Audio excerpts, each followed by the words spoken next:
Isang bomba ang nahukay sa isang construction site sa Purok 5 Barangay Basag, Ligao City, umaga kahapon, July 16. Ayon sa Ligao CPS, matapos na matanggap ang report, agad silang nakipag-ugnayan sa Provincial Explosive and K9 Unit o PECO. Batay sa ginawang pagsusuri, isang 60mm mortar round ang nadiskubreng pampasabog na posible umanong iniwan o naiwan sa nasabing lugar.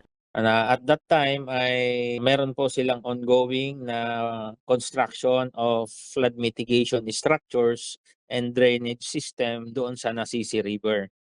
Nasa kustodiya na ng PECO ang naturang pampasabog para sa kaukulang disposisyon at safety disposal.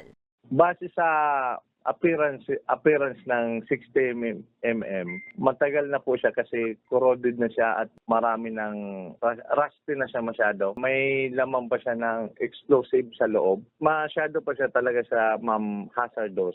Kaugnay nito, hiningi din ng pulisya ang kooperasyon ng publiko na agad sa kanilang i-report ang anumang mapapansing kahina-hinalang bagay upang agad na maaksyonan ng otoridad. Para sa mga balitang Tatak Bicol, Danica Garcia.